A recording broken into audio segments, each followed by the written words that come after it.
like, look, attribution's not 100% clear. This is what it's saying we got you for.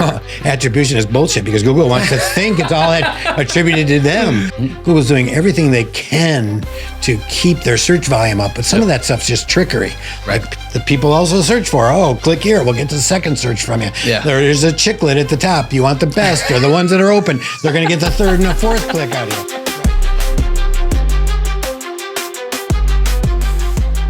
Welcome back to another episode of the Mission Control Podcast. I'm your host, Mike Stearns with Ascend Digital Agency. You're in for a treat today, folks. But first, we're going to shout out Roofer. Thanks for the team making this happen. Clean and pristine proposals, roof measurements, CRM. Good people. Click the link below. You'll be happy you did. Mike Blumenthal, how are you, dude? I am, as always, well. You're well. I'm well. Look at us, thriving. Right? And I'm also good, but that's another story. Well and good. Okay, look at that. The old twofer. So I connected with you not too long ago. I saw you comment on somebody's post on LinkedIn. It piqued an interest, and I'm a curious person, so I did a little digging, and I said, I think Mike and I could have a good conversation.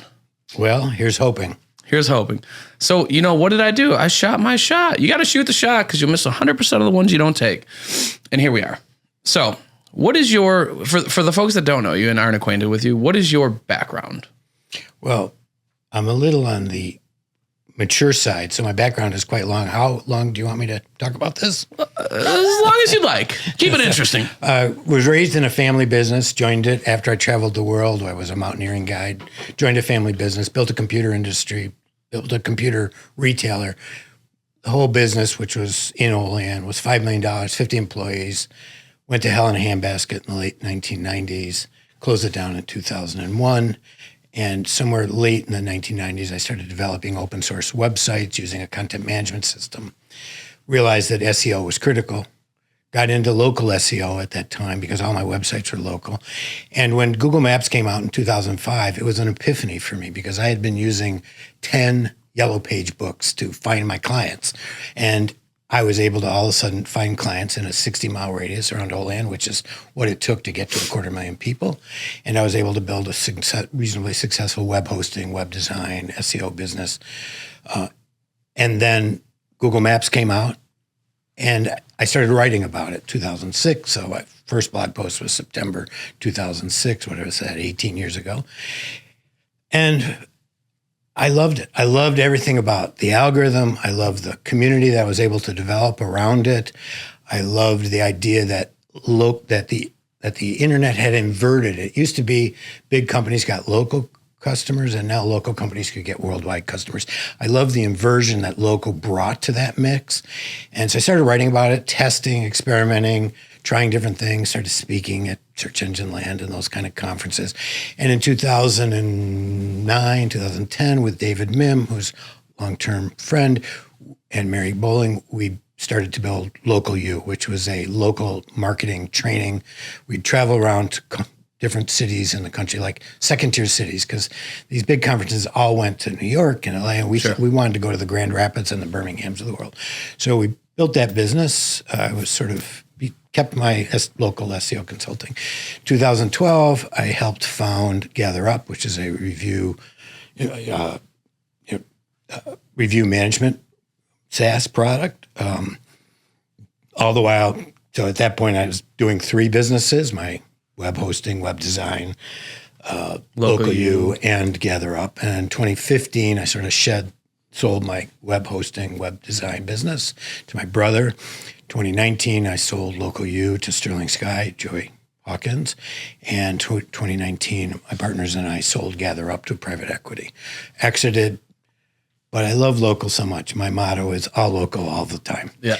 And I built another company with Greg Sterling and David Mim where we do consumer behavior research, Google consumer behavior research. So people with multiple locations hire us to put together a panel of searchers. We then videotape their actual behaviors on Google. We listen to their comments. We tabulate the clicks, the click-throughs, the comments, and we then help them understand strategically what they need to do in their vertical, in their local markets to compete successfully for clients. And what's fascinating to me is that the behavior varies dramatically by vertical. So that's where I'm at. That's where I'm at. Context is important. So I appreciate you bringing us up to speed. So it's safe to say you know a little bit about Google. I'm also a Google product expert, which means I've been volunteering in the Google My Business Profile forums for 17 years. So I help a lot of small businesses deal with their problems. I also specialize on the side as a sort of side gig on helping people deal with fake reviews and that sort of stuff. So Google has been at the key focus of my career for the last 15 years, 20 years, but I'm also beginning to cast an eye towards Apple's efforts. We got a lot to talk about. For those watching, just make the distinction between local SEO and SEO in general. So SEO in general is a web page function, web page ranking of organic web page results, which is becoming harder and harder because Google's pushing it further and further down the page. Local revolves around local businesses in local markets, whether they're searched for by local consumers or perhaps if you're in the tourism business, it might be a remote consumer, but they're looking for businesses in particular areas with a particular category or type of business. So typically you would see them represented on the Google front page with, when Google thinks a query is local, has local intent, they'll surface with a map and with 3 local results, and then you can click into the local finder or into the map to see more. Okay. Thank you for that. Sure. I get people with poor prospecting, they DM me to optimize my Google business profile. And it's usually like, dear sir, madam, for $99, we can get you ranked in the top 3 in your map section inside of 30 days. It doesn't matter where you're servicing, where you're located. Is this something that's possible? Are there limits to exposure on local for a local brick and mortar company? Yeah. So Google's algorithm is very interesting to me because it looks at density in a given, first thing is, let me back up. Proximity, relevance, prominence are the 3 attributes of the local. And it's a little bit different than organic because organic doesn't consider proximity anywhere near as much, although it does do to some extent. So proximity to the searcher, where is the business in relation to the person on their phone? Is the body of businesses are recommending relevant to the query, and which of those has the most prominence? So, and each of those are valued on a logarithmic scale. So to separate the weak from the strong, the logarithmic scale does that more quickly, right? So in any local search, Google understands the density of the businesses that match the relevance of the query and will show you a radius around the searcher that could be as little as 400, 500 yards, or it might be broader. It might be 2 or 3 or 4 or 5 or 6 miles, depending on the density of the business you're in. So, but it is truly local, and it's in relationship to where Google thinks you are, where your desktop is based on your, how you're getting onto the internet, where your phone is, which it knows quite accurately, but it will surface results in relation to you. So if let's say I'm 30 miles away, it's going to ping my IP probably that I'm using for internet. Yeah. If I don't put any particular location. Geomodifier, right. So if I put a geomodifier in, will it then always serve me directly to that geomodifier that I'm searching for? Yeah. It'll, if you type Buffalo, it'll then, instead of using you as the center of the search, it'll use the center of Buffalo as the center of the search and look in a radius around that, right? But most people who need roofing aren't in the center of Buffalo, right? The center of Buffalo is, some big federal buildings, right? So doing well on the search roofer Buffalo may or may not necessarily be that beneficial to somebody because the roofing jobs that you want are probably in Amherst or Williamsville or wherever, right? How would you advise? Yeah, that makes sense. That's a very good point, actually.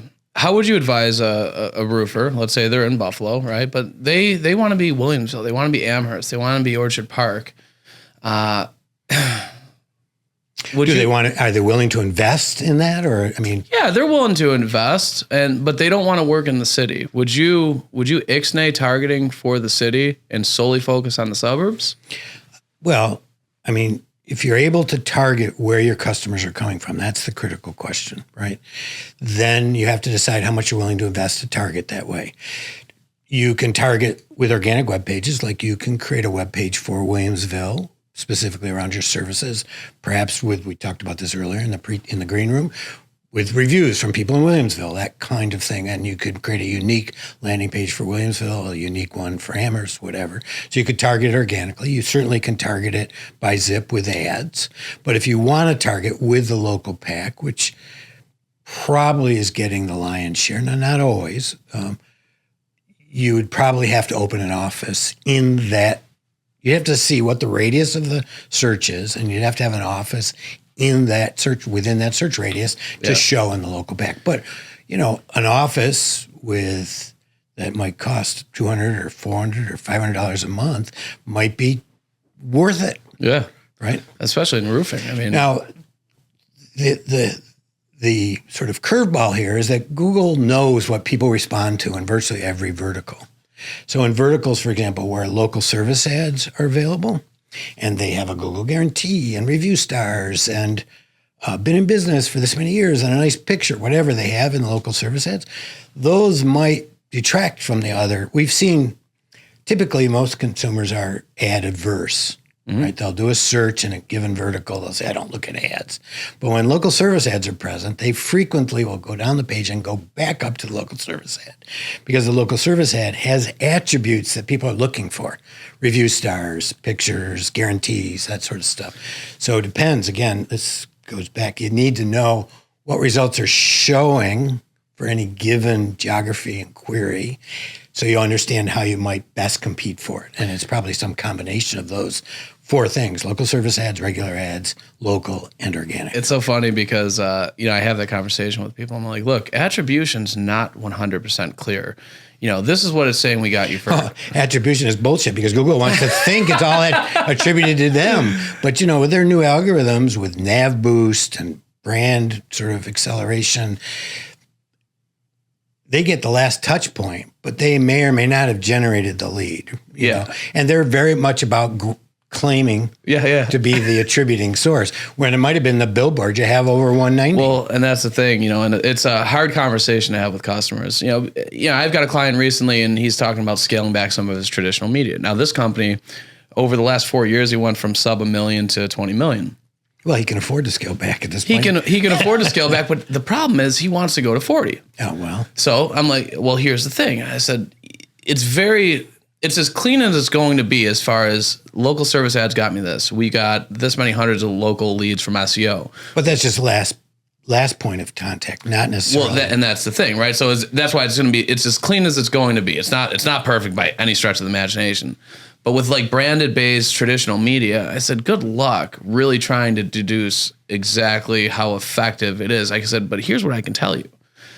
Every single indication is that it's going very well, and what you're doing right now is working very well, right? It's like the grocery store effect. When you walk into the grocery, you're like, oh, I see you everywhere. They might have seen your billboard once or twice, but they have that familiarity with you.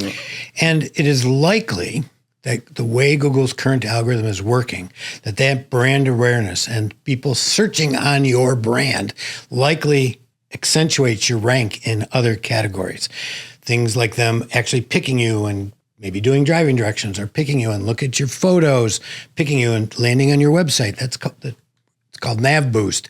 Google is actually measuring the time people spend at those events and then ranking you higher as a result. So it's likely, if that advertising is reaching the right population, if it's reasonably effective, that it's also helping your Google rank simultaneously. They're not independent. Yeah, and I always try to have that conversation. It almost feels like I'm trying to evade accountability, but I'm not. Like, we track everything that we can to the best of our abilities, but sometimes it's the whole picture, right? How are all these things coming together? What is the outcome here? And if it's a matter of, okay, top line's great, we want to make bottom line better, there's a lot of ways that we could do that outside of advertising. Like, let's take a look at the sales process, average follow-up, how quickly are we calling our leads? Like, all these different things where it's, maybe if you're getting 400 leads a month, maybe you only need 300, because 100 of them are going to waste because the proper procedures aren't in place to make sure that customer's getting contacted right away. They're not getting the information they need. We're not setting appointments. There's a boost to your bottom line straight away. It doesn't require any SEO, doesn't require any marketing, doesn't require a billboard. Yeah. It requires that you respond to the customer inquiry rapidly, and you respond in a way that they find helpful. Yeah, absolutely. Is SEO dead?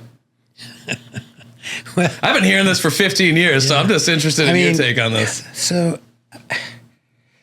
your ability to rely on Google and your ability to rely on content to help you rank at Google, that reality is dramatically changing because Google is shifting up the search results.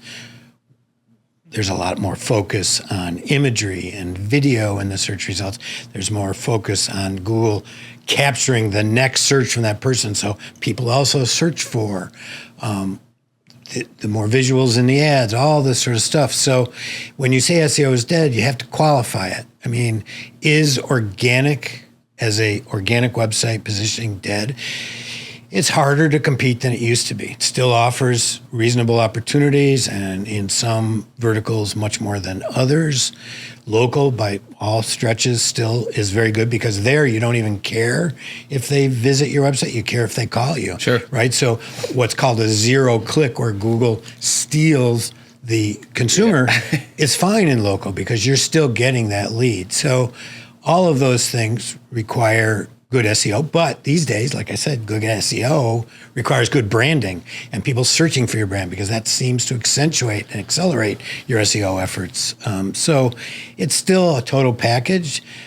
That all being said, I believe that there's a lot going on, and as we enter an epochal change driven by AI, how it impacts search, there's a lot going on with a lot of sort of higher level informational queries, sports queries, entertainment queries, local queries, both at the top and the bottom of the funnel, are peeling away from Google. Mm-hmm. Google's doing everything they can to keep their search volume up, but some of that stuff's just trickery. Right. Like the people also search for, click here, we'll get to the second search from you. Yeah. There's a chicklet at the top. You want the best, or the ones that are open. They're going to get the third and the fourth click out of you, right? So some of the Google search volume is trickery. Sure. But it's still there. They still have a massive volume. They still have a lot of people behaving that way.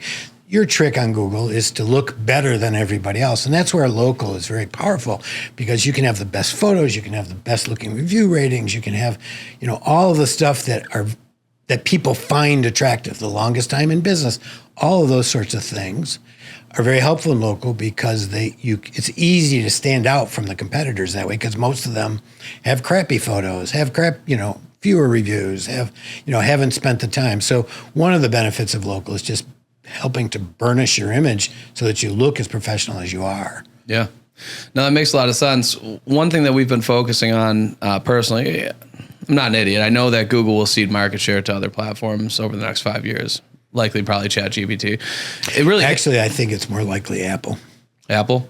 And the reason is that in iOS 18, firstly, Apple has 2.5 billion devices in the market. I hate them, by the way. Yeah, well, you can hate them all you want. I hate Google, but so what? It doesn't change my daily behaviors, right? They sold me my phone on the new Apple AI technology, and it's not even out yet. Well, it is out. Well, you just have to know where to look for it. So, has it been out since they sold it? Because when I went back to the 18.1 has a lot. I just wrote a blog post on is Siri Sherlocking Google. I don't know if you know what Sherlocking is. It's a term from the early 2000s when OS 10 had a terrible search engine on it, and some company called Sherlock built a very nice local search capability. And 6 months later, Apple brought out its own search, destroyed this company with all the same features, and that's now called Sherlocking. So Siri, the new 2.0 Siri, which you can only get on iPhone 15 Pros and above, but will soon be on every model in their line, has a very interesting information retrieval process where instead of having to go to an app or go to a search engine, it literally surfaces the result right over whatever you're doing. So you want the current action in the Bills game, you can see what the most recent play is by Josh Allen just by either tapping on the screen and typing or asking a quick question, and it'll pop it right over. You can do it with movies. You can do it with not healthcare, but you can do it with Wikipedia. You can do it with all sorts of topics and local. And it's built basically the features of search, which we used to rely on, which we have always relied on Google for the last 20-some years, 24 years, I guess it is now at this point, are now being built in as a function of the OS, at the OS level of the phone, again, people don't know it yet. You're sort of disappointed. You have a new phone. You didn't see all the AI that they promised. But Apple is a long-term runner. They don't do things quickly. Right. It took them 12 years to make maps really popular after they screwed up. 12 years. What company in this world has patience these days besides them? Well, they have patience around Siri, AI, and search. And 4 years from now, you're going to see a totally different search paradigm that's AI-driven and contextually based. So you no longer have to go someplace to find the information. It's just right there, laying over on your phone. You hit a button or you say something to it and it's there. I was riding my bike to work as I was experimenting with these new features. And I have AirPod Pros. I'm an Apple fan. I have Apple stock. Me too. So I was riding my bike to Love work, it. which I do every day that it's more than 35 degrees.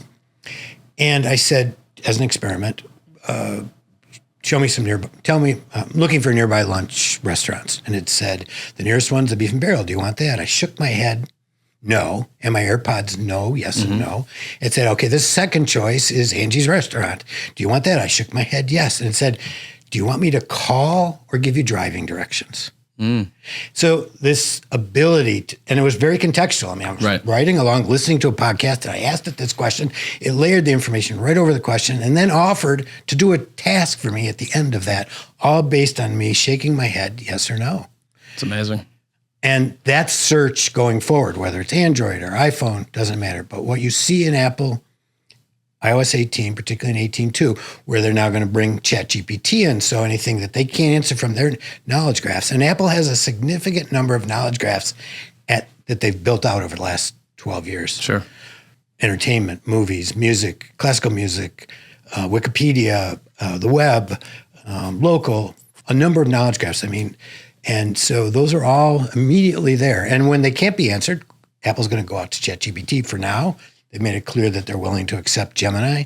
So I think you're going to see over the next, and I think it's a 4-year transition, to a more contextual, ever-aware information retrieval that AI is going to drive. So that's my prediction for the future. You can call me back in 4 years. You heard it here first. If I'm still alive, you can call me back in 4 years. If I'm not, You'll be alive and well, you're going to be sitting right in that chair, and we're going to talk about it. Well, here's talk about how right you were. Here's hoping. Here's hoping. Yeah, look at us hoping again. That information is coming from somewhere, right? There's always going to be ranking signals as far as who is articulated as the best, the number one, the closest, right?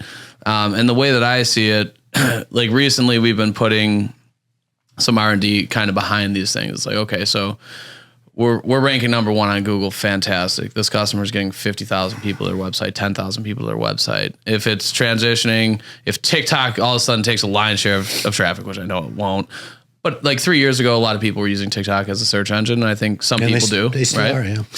And I don't know what the numbers are. Recommendation engine also. Yeah. So whether it's TikTok, ChatGPT, it's Apple, what are we doing for searches on there? Who's showing up? What is influencing it? So I think that it's important as a business owner to take these things into consideration and maybe ask the people that you plan on maybe aligning with as a strategic partner, how are you guys preparing for this? What are you guys doing? Is there any intentionality behind, or are we just doing the same citations and blog posts as always and hoping for the best, crossing the fingers while you're cashing a retainer check? Yes. Yes. I mean, all too many agencies do that. And it's a problem I have with agencies. They're not focusing on outcomes. They're focusing on inputs, and inputs are dramatically changing, and many agencies are not keeping up. You're worried about output. You're worried about, like you said, phone calls, form fills, emails. You're worried about leads. So, any agency worth their salt is reporting those, tracking those. Either they're going up or they're going down. And depending on your business, is either monthly or annually. And that to me is a metric worth measuring. How you get there is going to vary over time and change over time. And it may Google clearly requires more ad spend than it used to. Just the reality of Google, right? Ads are showing up on every surface in ever increasing numbers. They're trying to not only increase the number of searches, but increase the display inventory.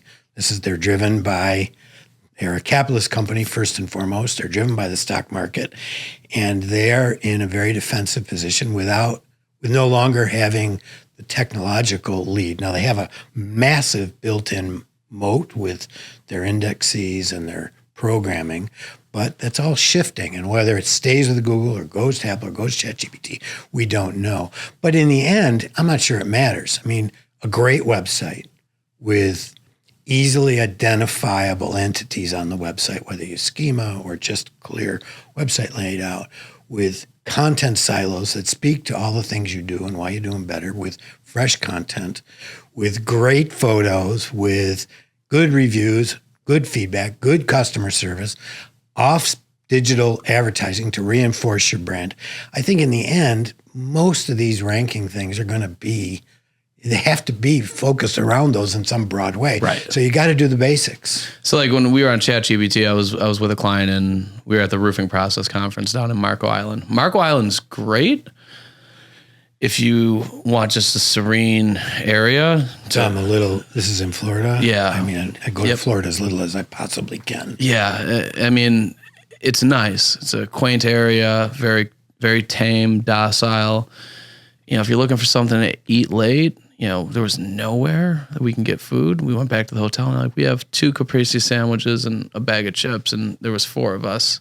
There was 2 bags of chips, wasn't it, Christian? Yeah, 2 bags. It wasn't enough for 4 grown men, I'll tell you that. I'm like, all right, you guys can have the sandwiches. You can, I'll just starve. It's fine, because that's the kind of guy I am. What can I say?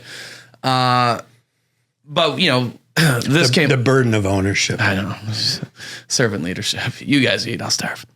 But Gary Vee spoke, and he was talking about, you know, if you rely on Google, you know, in 4 years you'll be dead, or whatever, you know, claim he made, which, you know, may or may not be the case. But you know, one of my clients had mentioned, he's like, you know, what do you think about this? I was like, I don't know. It's like, what do you see as a threat? He's like, AI, ChatGPT, stuff like that. So I pull up ChatGPT. I'm like, yeah, number 1 roofer, best roofer, roofing contractor, and it like shows him as the first result. And then, you know, it shows their sources. They're kind enough to show you the sources. And in that instance, it was his website, a blog post that we had done for him. And it's like, again, like to your point, they're going to pull this information from somewhere, and what they find is important. Everybody, I don't care what engine, what AI platform, everybody wants to give you the best and most desirable experience possible, because there's going to be money at the end of the road for them, right? If Google gives you a shit experience, I remember I was walking around college when Google first started getting popular, and you see Google everywhere. And I'm like, why is everyone using this? And I'm using Yahoo. So I use Google, and the ability for them to quickly serve up the most relevant result and satiate my need for whatever it is I was looking for was so immeasurably better than everywhere else. It was an easy choice. So whatever platform that is, eventually, if it's free, it's probably going to be monetized. You'll probably start seeing ads on these platforms. And yeah, I mean, ChatGPT is losing massive amounts of money. Burn is huge. They're having to gather additional financing in the multi-billions every year. So yeah, they're probably not too far off from ads then. What's that? They've said they're doing that. They just hired an ad person to manage it. But interestingly, on that point, on the ride up here, I live in Olean, 70 miles away, so my wife was kind enough to drive. And she asked me to look up pellet stoves. And so I looked up what kind of pellet stove do you need? And it said, well, you know, if there's these kinds. And I said, okay, of these kinds, I need a small to medium, ability to heat a small to medium room.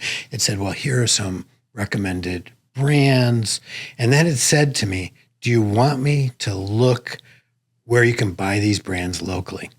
As part of the chat. I didn't say I wanted to buy it. Yeah. It presumed, given the nature of my inquiry, which was informational to knowledge to perhaps transactional, it actually drove me down to a transactional stage very cleanly, neatly.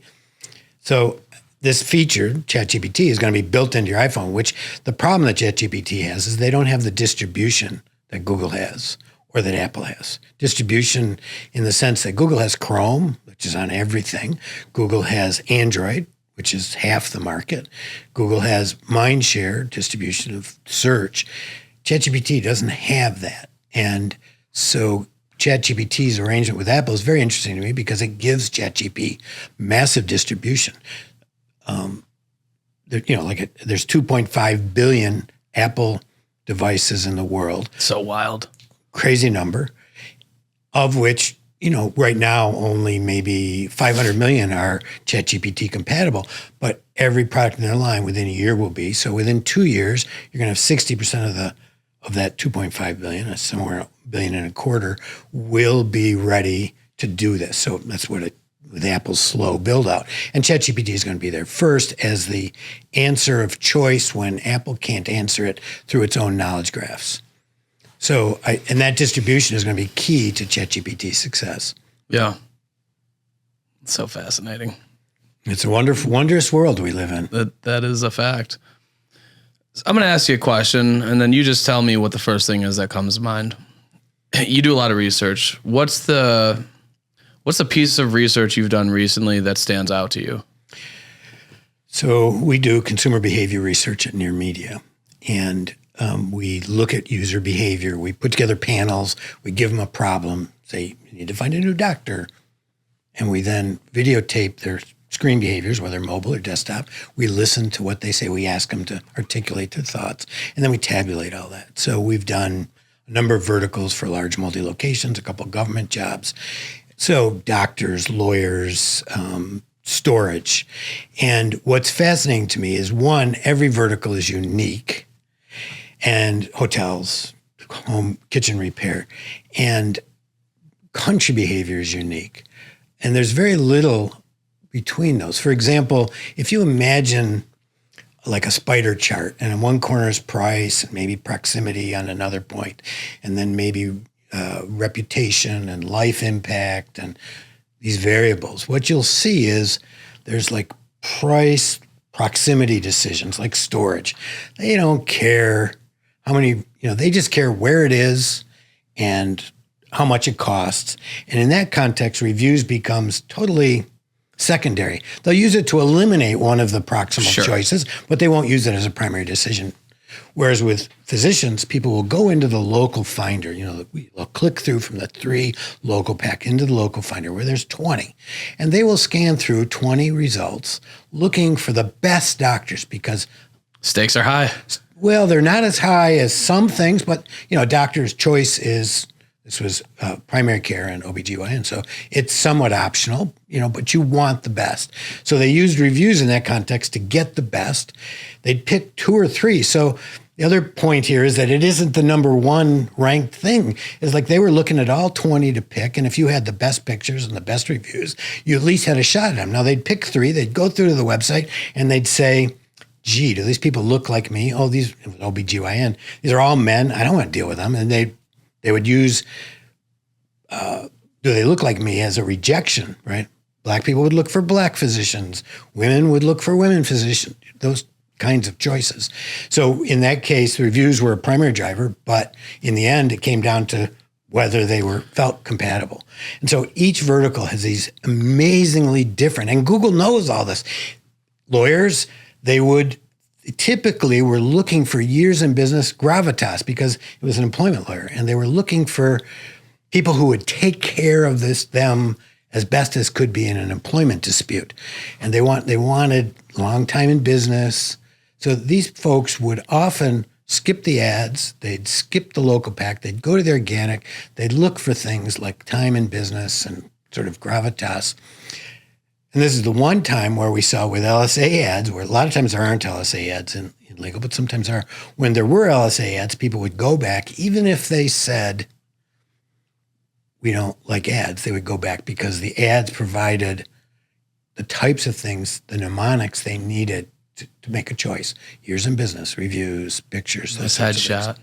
What's a headshot? Nice That's headshot. Right. That's correct. And so Google knows all this. But what's fascinating to me is that every vertical, hotels, they would frequently go into the map, scroll around the map where rank is irrelevant to pick based on where they wanted to stay in the city, right? So what's, I guess, at the highest, each of these behaviors was fascinating to me because I never anticipated it. As a person who's been in local search my whole last 20 years of my life, I did not anticipate people going deep in organic, deep in the pack, deep into the maps. But depending on the market, depending on the consumer need, their hierarchy, they might do all those things. And then that makes a lot of sense. And I love that you do that research. I'm thinking about it, if God forbid, if I got diagnosed with cancer tomorrow, right, and I'm looking for an oncologist, I'm probably going to do exactly what you said and dig deeper than the people that went for the primary care physician. I might read 30 reviews on each one of them to feel as if, because, at the end of the day, like that's a really serious situation. The stakes are super high. If I'm looking for a primary care, actually, when I did look for a primary care, I didn't. I looked in the area that I wanted. Then I looked at reviews. I think I found 2 or 3 that I liked. I went to the website. And I made a choice. I think I called 2 of them, and based on the conversation that I had and availability, I was like, okay. Yeah, availability becomes shortly after, can I deal with these people? Do they take my insurance, and do they have open slots? Those right. And once they went, so reviews, compatibility, insurance, slots was the hierarchy. But that hierarchy is different in literally every category, and often, as you pointed out, subcategories. So it's going to be different between oncology and primary care. Yeah, and even like you mentioned, storage. I don't give a shit. Like if I want it in this area, it's convenient for me. I'm gonna find ones in this area, and then availability. Do you guys have any spots available? Availability and safety. People would look and they'd say, "Oh, here's 3 that are in the area, but this one has a bar next to it." We literally saw this behavior. Oh, I don't want to be having to walk by a bar to get to my stuff, and they would reject. Or walk past it when they're fucking hammered. Pop the lock. I didn't even think of that. That's a really good point. Yeah. So. Things were a lot easier when you could just buy a double truck ad in the yellow book, right? And then, you get the lion's share of the calls. Well, now though, because it is these decisions, and Google knows all this. That's the interesting thing to me. And Google rejiggers the results based on this to maximize their data collection, their income, and their future searches. And so part of that lesson is, every business needs to understand Google is Google. They do what's good for Google. They're not doing what's good for you. And you may be benefiting now, but you may not benefit as much in the future, or you may have to pay for it in the future, right? That's just, this is the reality of a mature capitalist business. Yeah, that's a fact. So if let's say I'm a roofing company, because a lot of you guys and gals are roofers that are going to watch this. If I'm looking to hire a marketing agency, I need help with my website sucks, and I know it. People have told me, you should probably work on your website, and they've told me it for years. And now I'm finally taking that step forward, and maybe I explore doing some ads or SEO, whatever, local search.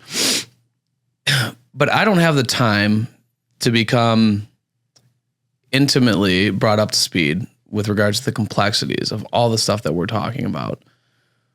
What should my hierarchy look like when I'm trying to figure out who would align with me, who would be a good partner?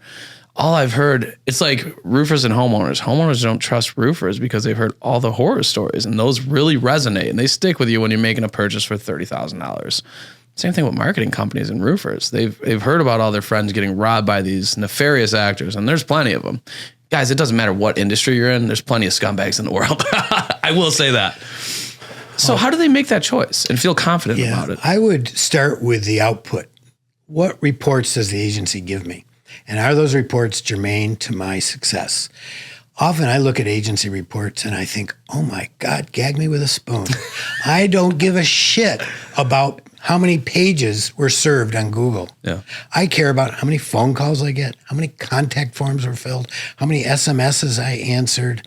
I care about getting those kind of metrics. And any agency that is in this job of marketing should be using that as the first high level of reporting metric. Because if they're going to send you 7 pages of, make your eyes go glassy charts about, whatever Google sends in their analytics or in their insights, it's like that's not the right agency for you. You need an agency that reports out the information you need to run your business better. And if that information isn't obvious, it's probably because it doesn't exist. Well, I think it does exist, at least at some level. Attribution might not exist. Right. But call tracking exists, and form fills counts exist, and SMSs exist, and reports on how long did it take you to respond to the SMS. All that exists. Right. And to me, that's the first place you want to start, is a report that can give you actionable information. The other area might be reviews. You currently have 10% less reviews than the competitors in your market, so keep focusing on reviews. Or you have 10% more. You can keep going, but you don't need a gazillion, whatever. Your response times on your SMSs are not adequate. If you want to, we don't even need to do more marketing. We can, as you pointed out earlier, we can just capture more of your existing customers. To me, those are the reports that are useful. God, CallRail saying you're not answering half your calls. Yeah. Right. So to me, that reporting that is both germane to your main goal, which is getting more customers, and helps you improve your business should be the first criteria.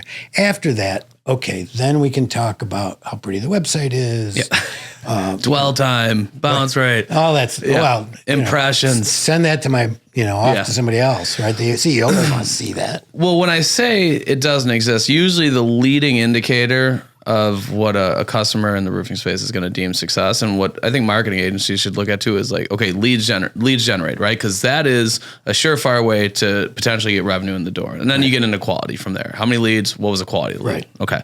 So leads. And when I say by doesn't exist, a lot of the times I see these reports too, and I have just as much disdain when I see 4 pages of reporting from Google Analytics or Search Console, and it's not communicating any value. And you're just hoping, that agency's just hoping that you're not smart enough, you're not going to take enough time to peel it back and really look into what's happening, right? So a lot of the times, I have some clients who hire me just to help them understand what the reports they're getting from their SEO companies. Yeah.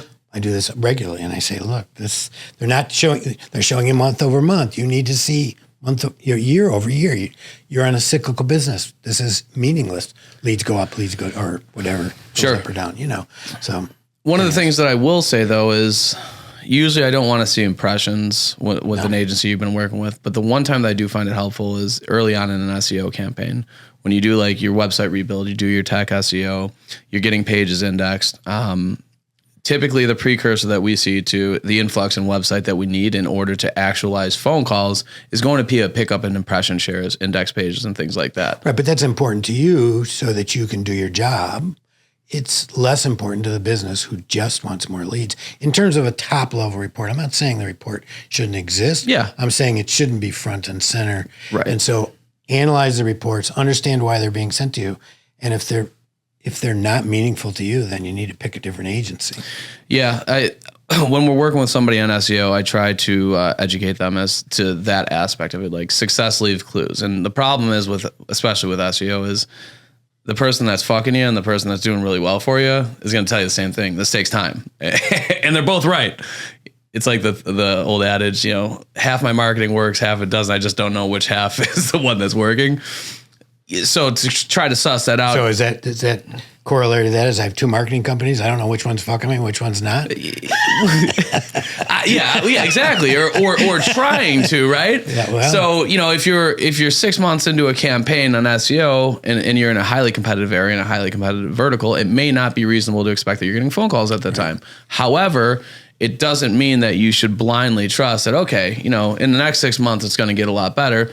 I guess it's just a way to kind of lean in and see if there's any type of positive influence being had. And Search Console is, from what I found, is a pretty good place to do that. They make it really simple to stack up, 6 months to 90 days ago and then 90 days ago to 0 days ago, right? And then you can see the different charts and see, okay, like this is picking up, this is getting seen, we're being found for relevant things. You also get a found for a lot of shit that's not relevant. And people can kind of get upset about that. Like, why am I showing up for this keyword? It's like, you're focusing on the wrong things. That's going to happen. You're putting out 20,000 words of content a month on things that are both hyper relevant to what you do and then adjacently relevant. And, the search engine will pick things up, and it's fine. It's okay. So reporting, you got to have reporting. So don't just trust the agency. Get reporting. Get reporting as part of your qualification, meaningful reporting that's meaningful to you, and have them explain it to you, as you said. There's some amount of education because SEO there's a large component of technical aspects to it. It's not intuitive to the normal user, but to some extent, they either trust you or they don't. And even if it takes 6 months, you still should be able to see whether you're answering the phone calls from your call tracking. You should be able to see, are you responding to your SMSs from your SMS on your website system? You should be able to see those kinds of things. Are you getting more driving directions to your location, right? Are these things happening? Yeah. And, they may not be at the level you need in the first 6 months, but there should be some And so to me, the first 6 months should be business consulting. And that's to your benefit too, because if they're not answering the calls, if they're not getting a process in place to close the leads, then anything you do will be irrelevant. So to me, the first 6 months should be technical back-end stuff and business consulting to make sure that the processes are in place and the metrics are in place to measure it. Then after that, you should start seeing some gain. It's probably one of the most pervasive issues I see in the contracting space is, and I don't think it's intentional, but the unwillingness to prioritize working on those seemingly inconsequential things. Like we got back to him by the end of the day, it's fine. Right. Or, when they called in, we had an answering service answer the call and we didn't book the appointment then. We made it another touch point. Someone's going to get back to you. These small itty bitty changes can make just a world of difference as far Absolutely. as the revenue generated, not even from advertising, just even if it's, a referral or a repeat customer, that could be the difference between them calling somebody else in that time frame. So the unwillingness to prioritize that and instead adopting a pay to go away mentality. You know what? We're not getting the revenue we want out of our business. So why don't I give you more money, Mike, so you can run more ads so that we can mask this issue? I'm like, you're treating the symptom, not the underlying cause. Absolutely. We gotta address the underlying cause here. Yeah, absolutely. So, to my way of thinking, the business has to be honest about that and hopefully hire an SEO or a marketing firm that can help them see where that is in the reports, particularly in the first 6 months, so that those processes are in place so that both of you can succeed, the agency and the business, right? So, but if I'm a busy business owner and the bullets are flying every day and I'm running 6 jobs and 2 of them have issues, my crew didn't show up for one, how can I possibly weigh out that this is more important, ironing out these processes, honing these things in? Is there a course of action you'd recommend to somebody in that situation as far as like dedicating time, intentionality to make sure that these issues are getting shored up? If you're not willing to shore those issues up, then it's a hobby, from my point of view. Running a business means running a business. It means not only being expert in what you do, but it means if you can't be expert in the technical aspects of running a business, it means bringing somebody in who can be. It's just, it's one-on-one. If you can't run the business, then go work for somebody else, for Christ's sake. I love that. I love it. If you were to start a roofing business today, what are I can't even climb a ladder, so you're talking to the wrong guy. Neither can I. And Christian made a clip the other day because I referenced it. I went up on a roof with one of my clients, and it's like a 4 pitch. It's not bad at all. It's not very steep. It's only 12 feet off the ground. And I'm crab walking off this damn thing, because I'm just like, I got to get my leg over the ladder. This feels unsafe. So credit to all y'all out there, hopping on 12 pit, like crazy 40 feet up in the air. It's not for me either. Sorry, I interrupted you. No, you're fine. But if you were to start a roofing business today, knowing what you know, what are some of the things that you would do to position yourself for success, not only now, but in the future as it relates to internet exposure?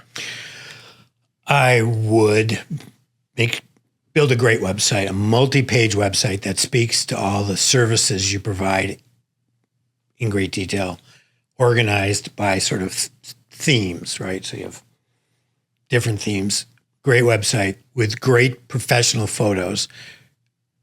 Don't just use Adobe stock photos? No stock photos. Well, I've done some interesting research in that regard. I was consulting with a photo company, and we found massive differences in conversions when you used real photos on either Google My Business profiles or on your website. Massive differences in conversions. So I would first step is build a real website with real photos and build up a stock of photos so you have a year's worth of photos that your marketing agency can use throughout the year.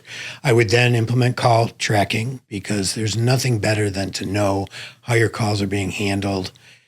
And then I would make sure your branding is in place. You have one name. These days, your brand can be both a brand, and Google seems to be allowing more sort of taglines on your Google name. But then I would build out all of the supporting internet references to your business. So I'd do a lightweight citation campaign. And then I would claim my Google local business listing, filling it in completely with great photos and keeping the photos updated and that sort of thing. Those would be, and then I would hire a marketing agency because this stuff is way too technical. I mean, the reality is finding a good marketing agency is as hard as finding a good roofer. Mm-hmm. It's damn near impossible. And so, but I would have them help you do all this stuff to get to that point. Once that stuff's in place, like I said, I would make sure that you understand the base level of reporting that affects how you run your business, and then go from there. I love what you said about the stock images. Guys, we're at your mercy. Get us the damn photos. Well, the phones these days, an iPhone 15 Pro takes such great photos. So but the reality is a professional photographer on the job for a day is going to cost you $400, $500, $600 to get a year's worth of photos. He's going to shoot, if he's there for 4 or 5 hours, he's going to shoot hundreds and hundreds of images. And, so you bring them to 2 jobs, maybe 2 hours in one job, 2 hours at the next job, and you have a year's worth of photos. And what did it cost you? Virtually nothing to have a professional come in and do it. Yeah. What would be your dream car? If you had a car that you can go drive today, that you didn't care about how much it cost, you had unlimited funds, and you're like, I'm going to get this car right now. Well, I'm not a guy. I mean, to me, a car is one of these things. It's 10 years to pay and 5 to rot. Yeah. And so I am not a big fan of new cars. But what I would buy would be a enclosed bicycle that I could ride all winter long, that had pedal assist and a battery. So sort of an e-bike with an enclosure that did well on these crazy Western New York country roads. That's what I would buy. That's interesting. And then during the summer, I'd buy another nicer bicycle. All right. So it might cost $10,000 each or $15,000, but still. Yeah. It's not $80,000. All right. So for the sake of my point, I'm going to say, imagine your dream car was, I don't know, a $250,000 Lamborghini, right? You love this car. It's super fast. It grabs attention. You're that kind of guy. You like attention. And you go buy this car. Dealer sells you the car. You drive off. You're super happy. But you don't like the rims. And then you take it to a local tire shop, and they put $19 hubcaps on it. The ones that spin, the spinners. Christian, cue a spinner. That would ruin the essence of that car, in many people's opinion. They look cheap. That's not what it's intended for. Like, why would you do such a thing? It just seems so preposterous. A marketing agency or anyone else can build you the nicest website in the world, but don't make them put hubcaps on it, which are the stock photos. Right? Yeah, I mean, a website needs to be functional and efficient at communicating what you do and how well you do it. Absolutely.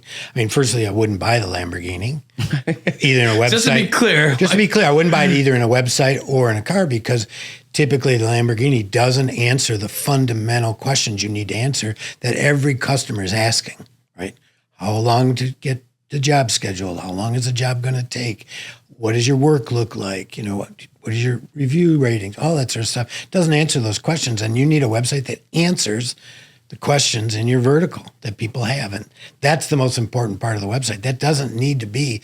In fact, people are going to be turned off by a Lamborghini in that context. They want a roofer who gets his knees dirty, right? And so you need to demonstrate that you're willing to get up on the roof, climb the ladder, and get your knees dirty in a timely fashion. So to me, it's not about the Lamborghini website. It's about the communicative website that serves your customers' needs. And that often is a Plymouth van, unfortunately, or fortunately. I mean, Plymouth van. Whatever. I mean, but it's just got to look. You heard the man, go buy a Plymouth.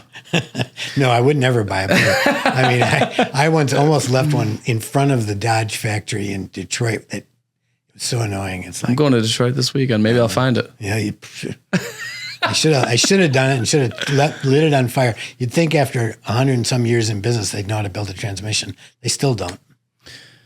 Yeah, it's wild. It is wild. It is wild. But no, not a Plymouth van, but let's say a Honda van or a Toyota van. A Honda Odyssey. Nothing wrong with that. No, totally serviceable and answers the questions at hand, which is what the website needs. Have you looked at any of our websites? I have not. We're going to do an activity after this. Can't wait. And then We'll bring him back on, and he could rip them apart. He might be disappointed though.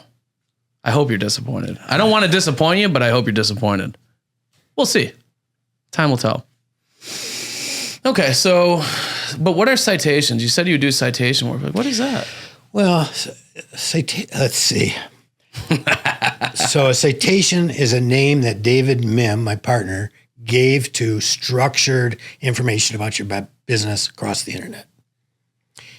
It's actually not what Google's looking for. Google is looking for web references to your business brand, possibly your location, possibly the owner. That's different than a citation. A web reference can occur on a newspaper article or could occur on a website that references you, as opposed to a link. A web reference is just a mention of your business. When we first started in local, what we realized was that Google was looking for unstructured data about your business to help build out their knowledge about your business. So it was really a web reference. We called them citations. Then it became easy to do structured citations, a listing at Facebook, a listing at Yelp, a listing at some crazy directory. House, Angie, you name it. Whatever. Yeah. What we realize now is that you don't need 50 or 100 citations. You don't need to pay $400 a month to a company like Yext to make sure that these citations are current. You need 4 or 5 solid references to your company at sites that Google really trusts. Places like Data Axle, which is a primary data provider to Google that validates the existence of your business. It needs to be at the IRS, which we know Google looks at. It needs to be at Better Business Bureau, which again confers some authority through Google. It needs to be at the top sites in your industry. When you do a search for your name or for your category, what are the directories that show up on the first 2 pages of Google? There, you need to be listed at all those because people might visit them, and Google's likely looking at them because those are the pages that have some prominence that are likely to offer you benefit. Getting 200 citations, it's all BS. Getting 5 great ones or 7 great ones or 10 great ones is important. But beyond citations, you want these web references, which is traditional marketing. You want mentions in the press. You want mentions across the web. You want mentions at your industry trade associations. You want mentions wherever you can get them. Yeah, with or without, me, baby. Without links. Doesn't matter if you have a link or not. A link's helpful because Google takes the content of the link and assigns it to your relevance, but it's not absolutely essential. So, but if you can get the link, folks. If you can get the link, but don't worry about it. If you can only get the mention in the Buffalo paper, grab it. Don't burn it to the ground and not get the mention. Well, the mention, surprisingly, I had a client, and it was very interesting. He's in employment law, and he had a very big case in California, and he got mentioned in the San Francisco Journal. And we saw his Google Business Insights go through the roof. No other work. Just the mention in the San Francisco Chronicle, which is a prominent newspaper. Big newspaper. That's a web reference on a prominent site. Incredibly valuable. Incredibly valuable. Fun fact, a recent study that I did was approximately 70% of the sources for ChatGPT included the Better Business Bureau. Okay. Now, it was only 6 searches, so it wasn't a robust sample size, so take it with a grain of salt. But I found that interesting. A lot of contractors don't love the Better Business Bureau. No, the Better Business Bureau is an intrinsic conflict of interest. They get money from the business. They pretend to be the consumer watchdog to the consumer. It's a conflicted thing, but Google looks, you don't have to pay the Better Business Bureau, but you have to be on the Better Business Bureau because Google understands that the Better Business Bureau, like Data Axle, validates the existence of the business, and Google wants that assurance. Google always likes multiple sources for data. So you can get your business listing with Google, that's one source, but they don't trust you very much. They trust Data Axle, or they trust the IRS, or they trust the Better Business Bureau as a more reliable source. They trust Yelp because, again, Yelp validates to a certain extent. So you need to be at the top 10 locations. And it has to be relatively consistent, your brand, and if allowed, your tagline. And Google these days is allowing a tagline, and it's a very helpful SEO tactic. Now, the tagline can't be too long. We don't know what the maximum length is. We think at some point they're going to slap your hand. And in roofing, that's a problem if you go and try to change it, because right now suspensions are one of the biggest issues in the Google business forums. And so, you fart a little wrong and you get suspended on Google these days. I mean, 4 or 5 months ago, it was just a bloodbath of people randomly getting suspended. We got suspended. It's been going on for 2 years and it's in the services much more than bricks and mortar, because their trust in that is less, and there's fewer validations of its existence. You could blame all the marketing companies. It's really their fault. Creating GBPs. No, you can blame all the roofers who cheated on Google. Or whatever. Usually at the advice. Just saying, it's not you. It's him. Yeah, right. Well, usually at the helm, having at the helm an unsavory agency where it's like, or like the rank and rent, right? But the problem is in this industry is that everybody's looking for a silver bullet, and there are no silver bullets. Mm-hmm. Steady, regular, reliable. Consistent hard work. Consistent hard work is what wins the day. Yeah. And some cheaters are going to pass in front of you periodically, but sooner or later that will be found out, and slow and steady wins the work. And it's a long-term thing. I work with a jeweler in Williamsville, and I've worked with her for 14 years, and it took 5 years for her to really excel. She did well early, sure. But it took her that much time to understand the value of reviews, to ask everybody for reviews, to really get into the idea. And she's tripled her business. But just by doing a great job and, letting me handle some of her marketing, right? So, but you can't do it unless the business is doing it. So, but it's long slog. And it's why you don't want to be focusing on one link, the next link, or one review. It's a marathon. It's not a sprint. You've got to get regular input over time, over many years, honestly.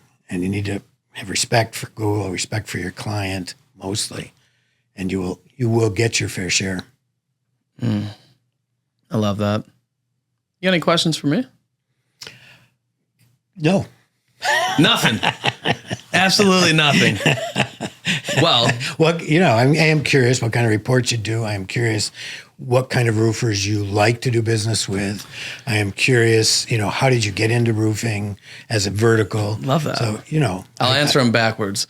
So got into roofing. My dad was a roofer / GC. I remember vividly, I saw one of his checks and it was like $32,000. And I'm like, fuck, we're rich.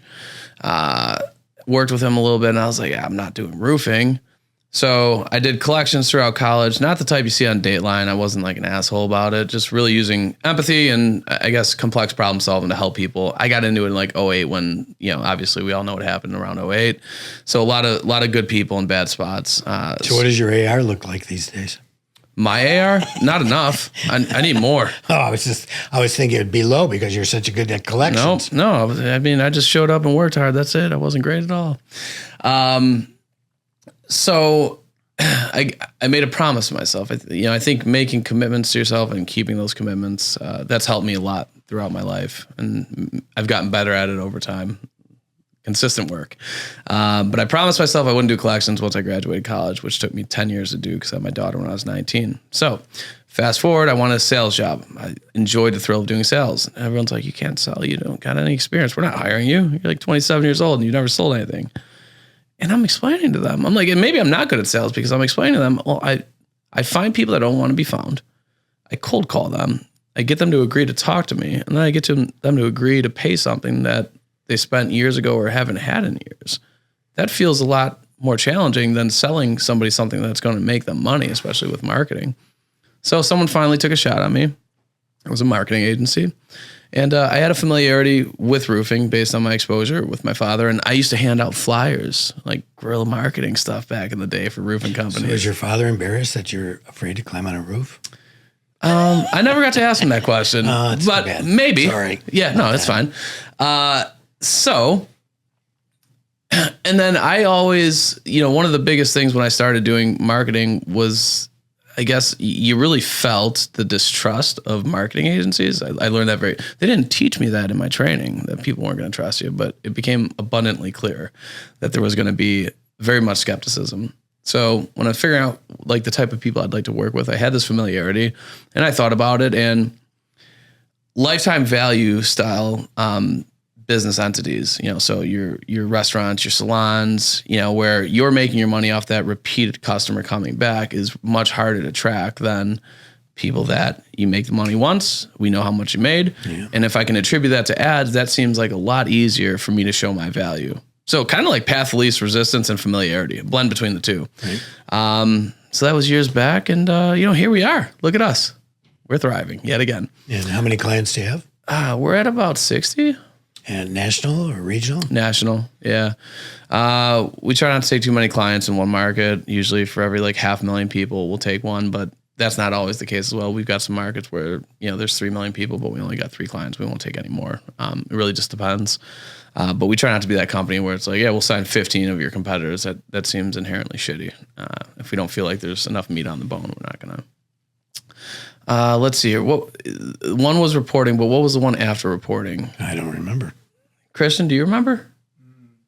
Anyway, as far as the second one, I was really excited to answer, and I don't remember what it was. Reporting, so we've got a few different things that we do. So we use Looker Studio to kind of pull in, and it's a culmination of a bunch of different things, whether you're doing Google Ads, you're doing SEO. First and foremost, lead tracking. So we use What Converts. We white label What Converts, and I like it. It works well for us, and it's intuitive for our customers to use. So you log in, you can see how many leads you got. They're all very easily listed and filterable, whether it's direct search, organic, Google Ads. You can sort out the custom date range very easily. You can have the call recording on, and you get to see like where they landed, what page they converted on. It's really nice. It's a very clean interface that people really like. So we use that in combination with our Looker Studio report that we build to kind of paint a full picture.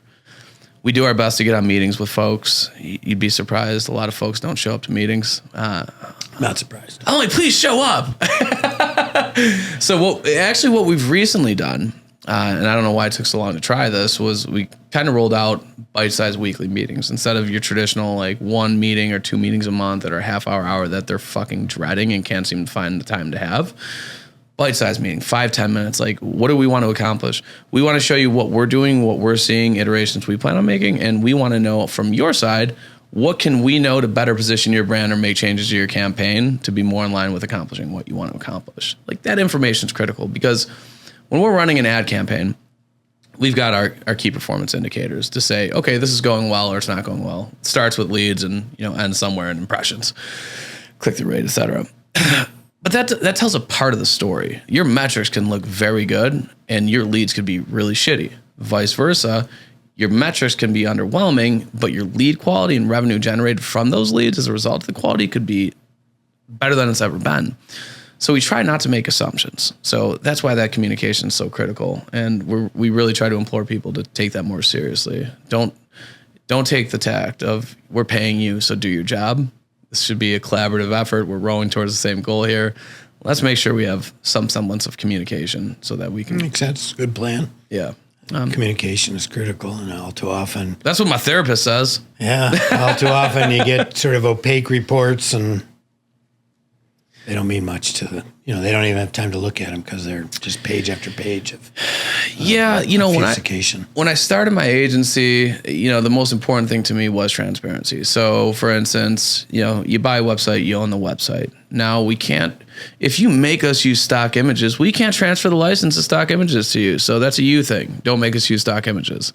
So that's the only thing we wouldn't be able to transfer ownership of. Google Ads, we build them in our client's ad account. I don't want to take access to it. Don't ever transfer your ads access ownership to another agency. Don't transfer your ownership of your domain to work with them. Just don't do those things.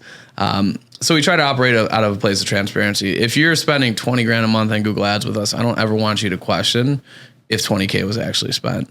Because if you're running it through an agency account, and this isn't to condemn people that use an agency account, because I know plenty of good ones. But I just never wanted there to be a question, because, when I first got on the marketing scene and I found these softwares where you can integrate them to an ad account, mark everything up 15%. Hey, we didn't spend 10,000, we spent 15,000. You didn't get this many clicks, you got this many clicks. That was jarring to me. And I just never wanted to be in that position. So, yeah, those are some of the things that we do at Ascend. Cool. Yeah. And so what kind of churn do you have? It's low. I'd say between 8 and 10% max. Annually. Yeah. If we sign 10 clients, we might lose one. In the most painful, They're all painful to lose. the most painful though is when things are going so well. And it's obvious that things are going well. And it's, somebody went into an account and like, I can't believe you're paying a company to do this. We had one where the customer wanted more No wonder leads. you need a shrink. Yeah, I know. It was, it was like siding leads, and it was a big budget. It was like $35K, and like we need more siding leads. We need more leads. Everyone needs more leads. I get it. So we tested some things, and I think the cost per lead on that, it was high. It was like $1,600 a lead on that campaign. It was high. So they got like 5 leads out of it. Customer wasn't happy. It's like, well, what we were doing was working. You wanted more, so we're trying other things that are outside of what we would typically do to see if it works. He's like, I just think you're getting too big for me.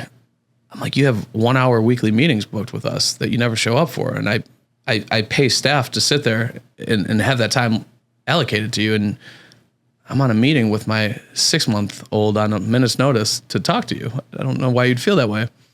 We put a plan together. Next meeting, we reduced the spend, got a few conversions, but the decision was already made. So the client came into the meeting and it was like, how are the leads over this week since we made the iteration? All spam. So then we started pull this one up in your CRM. Well, this one sold for $14,000, and that's what I'm like. If you want to go in a different direction, please do. I'm like, I don't want my team feeling like there's a gun to their head and they can't operate the way that they would for fear of losing you or disappointing you.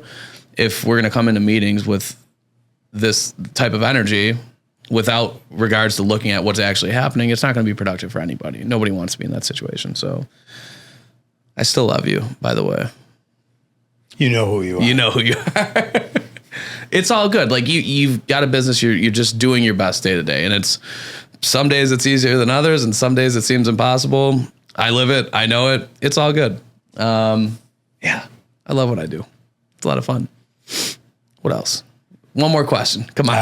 I've asked you enough. I can't think of any others. I couldn't be more grateful for you responding to a cold direct message from a complete stranger and finding the time out of your day to come here and share with the audience all the great stuff that you did. I'm very grateful. Thank you. I'm always available. I have an open door policy to any listener, mblumenthal@nearmedia.co.